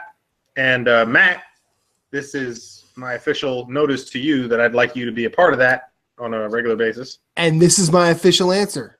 You tell me where, and I'll be there. Saturday. That's our first recording session with Jesse. What time? He's a part of this too. Don't know. Probably late night. Jesse could probably get on. Because I know this coming Saturday I do work 4 to 9 Eastern. Okay, I don't think that'll be a problem because he's Eastern as well. Okay. But if we need to arrange it to where we move it to Sunday, then that would work too, or another day, whatever would work for you. I think we can go with. So yeah, it's going to be a regular kind of a lot like this show, but focused on beer. Can't wait, man. Cannot wait. All right. So John, plug your stuff one more time. I know you just kind of got done, but we're going to have you do it again just for, Yeah, and it's pretty hard to right now. The John's Brew Review channel is still pretty new. I'm pretty sure if you just search for those words, John's Brew Review, you'll be able to find it. However, if I know you guys are familiar with, before you hit 100 subscribers, you just have this random crazy channel name. I did set up a Bitly account to shorten the URL. It's www.youtube/. Yeah, it's a bunch of nonsense. To find John's Brew Reviews, you can go ahead and check out bit.ly/J. Did I set it up as JBR? It's either JBR or John's Brew Review. I'm doing a terrible job plugging in. I should have been more prepared. Hashtag research. Yeah. You know what? I can probably pull it up right now too. But I'm not going to sit here and waste your time doing that. It's whatever. Just find me on social media. Go to YouTube, search John's Reviews. If not, I'm pretty sure you can get there through Arianna's house on YouTube as well. YouTube.com/Arianna's house, because I got the custom URL on that one. Sure. Yeah. Okay. And that's you are better than me, my friend. He's also on Instagram at Arianna's house. Actually, now it's at John's Brew Reviews. Actually, I'm changing it today. It hasn't refreflected yet. But I was going to say, I just looked before the show. It's still Arianna's house. It's still showing as Arianna's house. That'll be changed today. You heard it here first, ladies and gentlemen. You heard it here first. John's Brew Review. Okay. Now, is that Twitter as well then? That will be Twitter as well. All right, cool. Myself, by the time the show's out. I am infinite_rewind on every social media platform I would like to be on. If you are speaking to someone named infinite_rewind on a certain social media platform, get proof that it's me. Otherwise, it's not me, and they're going to show you their penis. Yeah, well, I can't help you with that. Send nudes, but apparently that's I can't help you with that. However, that might also just be you. No, you're not sending anybody your penis? No, sure? because here's the thing. I've been doing the online dating thing, and the first line on the profile on every service I've ever been a part of has been, will not send nudes, will not ask for them. Damn. And for some reason, girls like that. Really? Yeah. Apparently it works. All right, whatever. Who would have thought just unsoliciting pictures of your junk Wouldn't be successful. Hey, how do you think I got my job?